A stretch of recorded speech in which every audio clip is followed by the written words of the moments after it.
ceramah agama kedua yang akan disampaikan oleh Syekhul Mukarram Kiai Ahmad Sirajuddin Arim. Waktu dan segala hormat kami persilakan. Bang Udin.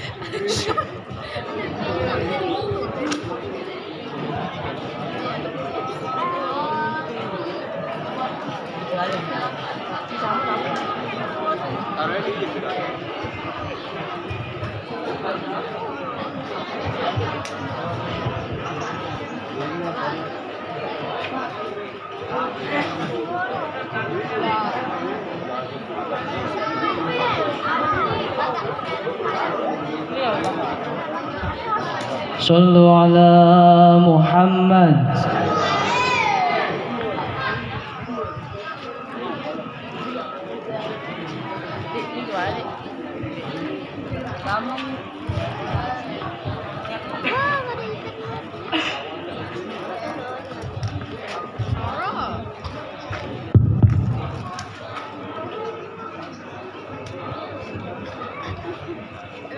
Assalamualaikum warahmatullahi wabarakatuh.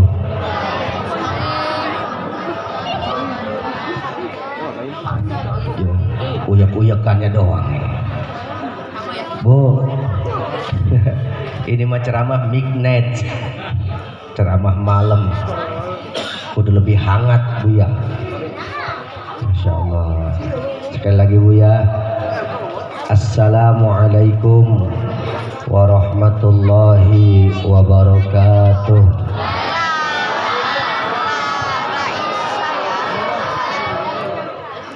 Alhamdulillahil qail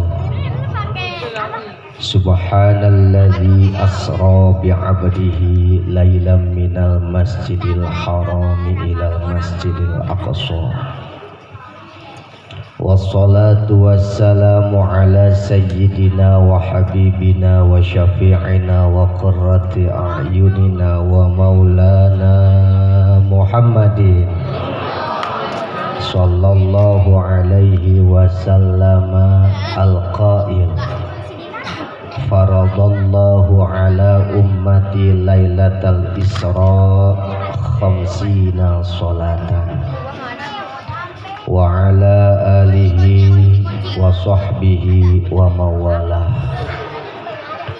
Amma ba'du, hadratal mukarramin, para alimul ulama, para asatid wal asatidah, wabil khusus yang kita hormati dan yang kita muliakan guru kita bersama al mukarram wal muhtaram Kiai Haji Bisri Asmawi.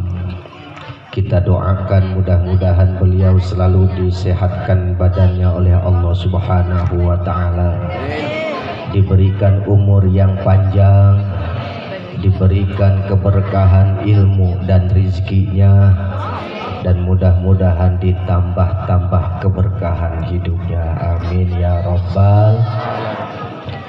Juga yang saya hormati guru kita Kanda Ustadz Baihaqi Nasrullah, guru kita Ustadz Saiful, Ustadz Marbawi, dan juga penceramah kita yang pertama Kiai Haji Fudhali.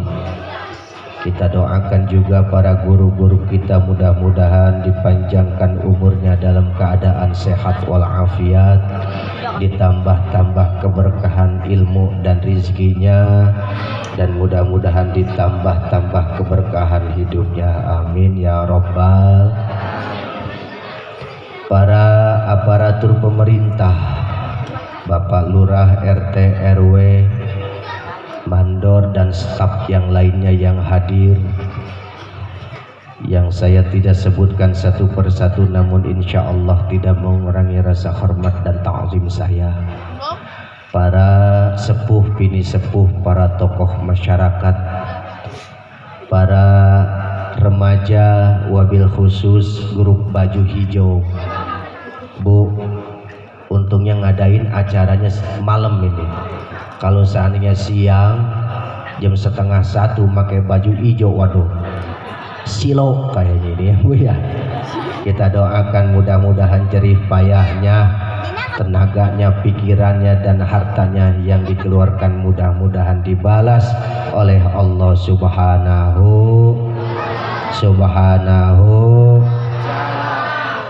Para jamaah sekalian, tadi sudah disinggung pada guru kita Kiai Haji Bisri Asmawi bahwa sekarang adalah sudah memasuki bulan apa Bu? Bulan apa? Sya'ban. Mudah-mudahan di bulan Sya'ban ini kita diberikan keberkahan oleh Allah Subhanahu wa taala, baik keberkahan rizki, keberkahan umur, keberkahan hidup. Amin ya Rabbal. Sampai kita umur kita kepada bulan Ramadan. Amin ya Rabbal. Sesuai doa kita, Allahumma barik lana fi Rajab wa Sya'bana wa ballighna Ramadana wa hasil maqasidana. Barang Allahumma barik lana fi Rajab wa Sya'bana wa ballighna Ramadana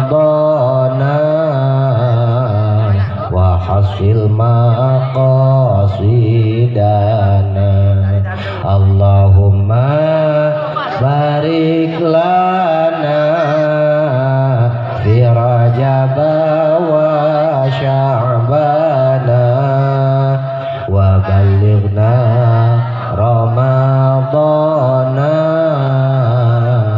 wa hasil maqasidana. Suka baca Bu? Suka baca? Suka baca enggak? Terus terang aja Bu, kalau bohong pengpet dia. Baca Bu ya, habis sholat baca supaya kita diberikan keberkahan, umur kita sampai kepada bulan Ramadan, kita kuat melaksanakan ibadah puasa di bulan Ramadan, dan mudah-mudahan kita sampai kepada bertemu lagi kepada Ramadan yang akan datang, Ramadan lagi, amin ya Rabbal. Dan di bulan Sya'ban tadi sudah disinggung juga oleh guru kita, insya Allah nanti di malam Senin Bu ya, kita mengadakan malam nisfu Sya'ban. Malam nisfu Sya'ban. Ini malam nisfu Sya'ban ini adalah keistimewaan yang diberikan oleh Allah khusus kepada umat baginda Rasulullah sallallahu alaihi wasallam. Tidak diberikan kepada umat-umat yang lain, Pak. Cuma umat baginda Kanjeng Nabi aja yang diberikan keistimewaan malam nisfu Sya'ban. Umat-umat Nabi yang lain, umat Nabi Adam, umat Nabi Ibrahim, umat Nabi Nuh, umat Nabi Musa, sampai umat Nabi Isa tidak diberikan keistimewaan fadilah malam nisfu Sya'ban. Cuma hanya umat Kanjeng Nabi aja yang diberikan fadilah malam nisfu Sya'ban. Memang apa fadilah keutamaan malam nisfu Sya'ban? Ada salah satu cerita yang sering saya ceritakan untuk memberikan semangat kita datang ke masjid malam nisfu Sya'ban. Kadang-kadang Bu bawa airnya doang ke masjid segedrigen, datang mah kagak. Anak doang disuruh ke masjid bawa drigen, sampai teme-eme tuh anak. Bukan cuma aqua botol, ke galon-galonnya dibawa. nih pokoknya malu ikut nisfu Sya'ban di masjid, bapaknya mama ibunya ngecengkang di rumah. Buya orang sono, orang dongkal, orang Tegalangus mah enggak ada. Alhamdulillah. Keutamaan malam nisfu Sya'ban. Ada salah satu cerita diceritakan di dalam kitab An-Nawadir bahwa Nabi Isa ketika itu keluar dari rumahnya. Kenapa pada malam itu Nabi Isa pengen keluar dari rumahnya? Pengen jasa naik ke atas gunung. Naik ke atas gunung. Hatinya kenceng ngajakin pengen naik ke atas gunung. Kadang-kadang kan kita juga suka kepengennya benar-benar kepengen. Kayak perempuan pengen ke Tanah Abang, sengkek. Udah dibilangin ntar dulu nih tanggal muda gajian gua kagak mau, gua ngerti, sengkek. Ya, kayak begitu Bu. Nabi Isa kepengen hatinya naik ke atas gunung, enggak ke bawah. Ada apa ini di atas gunung? Akhirnya diturutin oleh Nabi Isa naik ke atas gunung. Setelah sampai di puncak gunung, Nabi Isa ngeliat batu putih gede. Batu putih gede. Masya Allah. Belum pernah kita seumur hidup kita ngeliat batu warnanya putih, lebih putih daripada susu. Lebih putih daripada susu. Susu putih. Cepat pada diam ya. Enggak sih gue mah, susu gue mah kayaknya rada ke ungu-unguan. Bu, air susu putih lebih putih tuh. Batu yang dilihat oleh Nabi Isa lebih putih daripada susu. Masya Allah, kata Nabi Isa, ya Allah, ini batu jemana gede putih luar biasa. Takjub Nabi Isa ngelihat batu itu. Turun malaikat utusan Allah. Kata malaikat, hai Isa, saya melihat kamu ngelihat batu ini kayaknya sampai aneh-aneh amat, terheran-heran amat. Kata Nabi Isa, iya malaikat, saya baru ini ngelihat batu yang kayak begini. Saya sering berkelana kemana-mana, baru ini sejak kurijek. Waduh, bahasa Tegalangus. Ya, sejak kurijek saya baru ini ngelihat batu putih gede. Kata malaikat, hai Isa, ada yang lebih takjub dari ini. Kamu pengen tahu? Pengen. Ada yang lebih takjub dari ini? Ada. Apa malaikat? Setelah ngomong begitu, itu batu terbelah Bu. Bu, batu terbelah. Batu yang segitu gede warnanya putih terbelah. Di dalamnya ada aki-aki. Tuh di dalam batu ada aki-aki udah tua. Atuh iya emang. Pengen tahu aki-aki preman tolol. Iya. Ada aki-aki udah tua make jubah warna hijau, berbulu, megang tongkat. Aneh Nabi Isa. Loh, kok di dalam batu masih ada orang? Di dalam batu ada orang aki-aki lagi hidup lagi. Ditanya oleh Nabi Isa, hai orang tua, udah berapa lama kamu di dalam batu? 400 tahun. Masya Allah. Aki-aki di dalam batu sudah 400 tahun. Kok bisa? 400 tahun kamu itu hidup di dalam batu. Makan apa kamu di dalam batu? Saya dikasih rizki oleh Allah tiap pagi anggur 2 biji. Bu, itu aki-aki di dalam batu dikasih rizki oleh Allah asal pagi aja tuh, asal pagi. Padahal mah nggak tahu dia itu pagi, sore, malam jadi dalam batu. Tapi nengetinnya asal itu keluar anggur 2 biji berarti itu pagi. Keluar anggur 2 biji dimakan, seger lagi. Tiap hari begitu, makanya anggur 2 biji selama 400 tahun. Orang Tegalangus tiap hari makan anggur 2 biji, senep. Iya. Masuk angin, dikerokin, mati ngedadak bisa. Aki-aki makan anggur 2 biji selama 400 tahun. Hidup kata Allah. Terus kata Nabi Isa, hai orang tua, kamu ngapain aja nih di dalam batu? Kondangan aja kagak bisa di dalam batu. Mau kemana-mana ke pasar nggak bisa, ngapain aja di dalam batu? Kencing, berak di situ.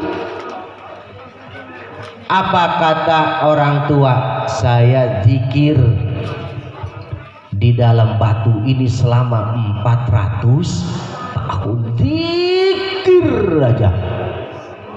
Beres kalau memang tahlil la ilaha illallah, la ilaha illallah udah ribuan, ganti lagi subhanallah subhanallah subhanallah, udah ribuan, ganti lagi alhamdulillah alhamdulillah alhamdulillah, alhamdulillah. Udah ribuan, ganti lagi Allahu akbar Allahu akbar. Hayu aja. Selama 400 tahun itu si orang tua zikir kepada Allah Subhanahu wa ta'ala. Nabi Isa Masya Allah luar biasa ini. Datang lagi malaikat. Hai Isa, kayaknya takjub amat ngelihat aki-aki 400 tahun di dalam batu. Atuh iya malaikat, kata Nabi Isa. Siapa yang nggak aneh ngelihat orang udah aki-aki hidupnya di dalam batu selama 400 tahun zikir di dalam batu. Apa kata malaikat? Ada lagi yang lebih takjub dari ini. Kata Nabi Isa, kata malaikat, hai Isa, ada lagi yang lebih takjub dari ini. Ada. Apa malaikat? Umat Nabi Muhammad yang menemukan malam nisfu Sya'ban, dia beribadah kepada Allah Subhanahu wa ta'ala. Tuh umat Kanjeng Nabi nih kita, di mana menemukan malam nisfu Sya'ban, dia beribadah, kita beribadah di malam nisfu Sya'ban, baca Yasin 3 balik, berdoa kepada Allah. Tuh ibadah kita lebih baik daripada aki-aki selama hidupnya 400 tahun di dalam batu zikir kepada Allah Subhanahu wa ta'ala. Kita mah semalaman doa, semalaman juga enggak, cuma baca Yasin habis maghrib 3 balik ngedoa, paling juga 1 jam, paling lama 1,5 jam. Itu pahalanya, fadilahnya, keutamaannya lebih baik, lebih besar daripada aki-aki ibadah selama 400 tahun di zaman Nabi Isa. Tuh zikir kepada Allah Subhanahu wa ta'ala. Makanya sayang Pak, sayang Bu, ayo nanti malam Senin kita jangan air mah nomor 20, yang penting hadirnya ke masjid, kita baca Yasin bareng-bareng, ibadah kepada Allah Subhanahu wa ta'ala. Pembacaan Yasin kita 3 balik di malam nisfu Sya'ban, di sampingnya untuk mendapatkan fadilah nisfu Sya'ban, juga untuk mengiringi buku kita, buku catatan kita dilaporkan oleh malaikat kepada Allah Subhanahu Sebab malam nisfu Sya'ban itu malam pergantian buku lama kepada buku baru. Supaya apa? Buku catat di dalam buku catatannya buku baru bukan maksiat tapi ibadah kepada Allah. Masya Allah. Tuh kalau udah diganti maghrib brek buku baru kan enak tulisannya langsung ibadah, ibadah, ibadah, ibadah. Coba kalau pas diganti buku baru langsung main catur, ngadu ayam, nonton si Andin. Bu, kayaknya sebelum kesini gak sempet nih ngeliat sinetron dulu. Si Andin bukan? Bu, ke hobi nenek-nenek. Si Andi nangis ikut nangis. Masya Allah Bu ya. Pak nanti di malam Senin malam nisfu Sya'ban hayu Bapak Ibu kita giring anak-anak kita bawa air jangan sampai segalon Bu, ngebecekin masjid mau nyabuin kagak ya, bawa air sebotol buat anak kita minumin anak kita supaya menjadi anak yang soleh dan solehah. Masya Allah, itu fadilah nisfu Sya'ban.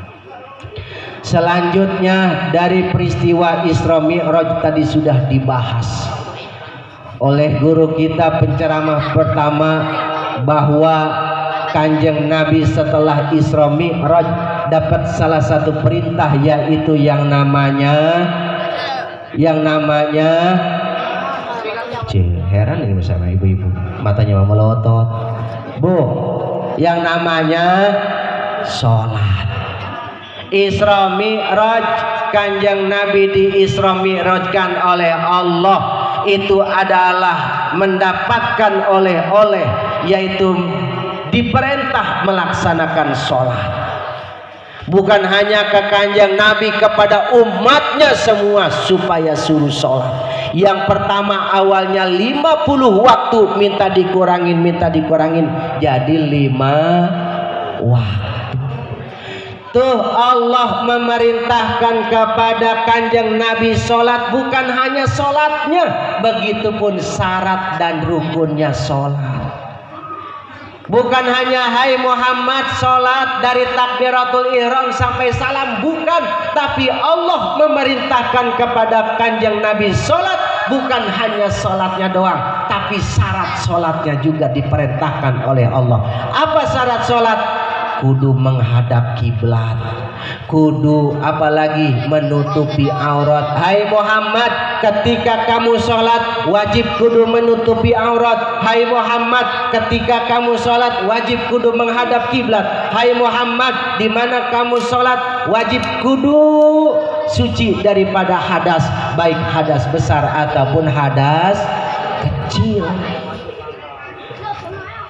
Bukan hanya sholatnya doang, mau ngadep kemana kek sholat, salah lagi. Jadi Allah memerintahkan bukan hanya sholatnya aja, tapi syarat-syarat sholatnya juga diperintahkan oleh Allah Subhanahu wa ta'ala. Bu, makanya Bu nih, sholat jangan sesolat-solatnya. Saya juga tahu potongan orang Tegalangus mah, nih masjid segini guadenya paling juga maghrib 2 baris. Benar, sama santri itu juga. Komo ibu-ibu mah, ya kan? Di rumah nih, kita punya rumah, kadang-kadang rumah masa ablak-ablak, punya kamar sholat mah kagak. Iya, tempat sholat nih, ini tempat sholat nih, rumah mah boleh, tapi kamar sholat mah Jadi hayu, sekalipun kita di rumah nih, awas arah kiblatnya. Jangan ngikutin posisi ataupun bentuk rumah. Nih kaya-kaya aja nih, kiblat ke sini kaya-kaya aja. Kayak kulon ke sini, kulon sama kiblat beda. Kulon sama kiblat beda. Kalau memang rumahnya dekat masjid, iya enak, tinggal ngikutin bodi masjid. Coba kalau rumahnya yang di sana di pinggir jalan, coba Jangan kaya-kayanya nih, kaya-kayanya kiblat ke sini, kaya-kayanya. Makanya Bu, di hari kiamat yang pertama dihitung adalah sholat, yang pertama dihisab adalah sholat. Sedangkan takut-takutnya pertama dihisab sholat, kita sholat mas sholat tapi enggak ada pahalanya. Kata malaikat, "Oi Alek, ini buku catatan si Alek ini." Panggil, "Mana Alek?" Orang Tegalangus. "Ini saya." "Sini. Nih catatannya." Sholat, jeng, kagak ada pahalanya. Sengkek pada orang Tegalangus. Malaikat, "Sholat saya." Sembarangan aja, wah sholat jidat tapi hitam begini, piraku kagak sholat. Malaikat mah orang yang ininya lembut kan ya. Alek tuh kagak ada, catatannya kagak ada. Atau buku Alek bagaimana ceritanya ini sholat mas sholat tapi ini catatannya mah nggak ada, nilai pahalanya mah nggak ada. Emang rumahnya belah mana dari masjid? Ya sekitar 50 meter dari masjid. Rumahnya ngadap kemana? Ke Elor. Terus kalau sholat ngadapnya kemana? Ke Kulon. Emang masjid ngadapnya kemana? Ke kiblat. Rumah ngadapnya ke Elor. Terus kalau sholat ngadapnya kemana? Ke Kulon. Kulon sama kiblat beda enggak? Tahu ya tuh. Jadi sholat setahun lebih, malah bahkan dari mulai balik sampai tua di rumah aja sholatnya, jarang ke masjid. Kalau masjid mah udah yakin kiblatnya, di mana ngebangun masjid pasti diukur kiblatnya. Kalau rumah di mana ngukur kiblat? Maaf, saya nih punya kompas, belum pernah ada undangan di mana beres bikin rumah. Nih saya nih kalau sholat ngadepnya kemana? Atau iya tolong. Atau iya bisaan tuh anak karena kecil. Dasar ngaji Safina, bapaknya belum tentu bisa. Iya ngadep ke kiblat bener emang. Iya kan Bu? Coba di mana beres bikin rumah ngukur kiblat? Nggak ada. Orang dongkal doang kali. Iya. Di mana kita beres bikin rumah nih sekarang hayu kita ukur kiblatnya. Nih kiblatnya di sini. Ini ngadepnya di sini dari titik barat ke kiblat berapa derajat. Seperti itu. Itu kiblat, auratnya juga sama. Selain Allah memerintahkan sholat, juga memerintahkan syarat sholat, diantaranya nutupin aurat. Ayo makanya tuh panggil nih Bang Haji Bisri, Bang Haji, ayolah coba tolong ukur nih rumah saya kiblatnya semana nih. Begitu. Takut-takut salah kiblat. Di mana salah kiblat sholatnya sah enggak? Enggak sah. Kan kita mah sholatnya jarang di masjid Bu. Ya Pak ya, kita mah sholatnya jarang di masjid, ngaruh masa. Kalau udah di masjid udah yakin kiblatnya. Apalagi kalau seandainya sholatnya di masjid Kuitang yang memang udah pernah dilihat oleh Syekh Nawawi bahwa ini masjid udah lurus menghadap kiblat. Apalagi kalau itu mah masjid, di mana masjid dibangunnya pasti sudah menggunakan kompas lurus kepada kiblat. Kan kadang-kadang Pak kita terkecoh dengan bangunan rumah. Nih maaf, ini masjid ngadap ke sini, ini rumah nih, ini rumah ngadapnya ke sono. Ini enggak ngelor jasa nih. Ini bisa jadi kalau sholat ini rada begini, begitu tuh di posisi rumahnya. Sebab apa? Enggak lurus badan rumah dengan badan masjid. Kadang-kadang kita terkecoh dengan bangunan, bentuk rumah kita. Padahal masjid begini, rumah kita mah temboknya begini.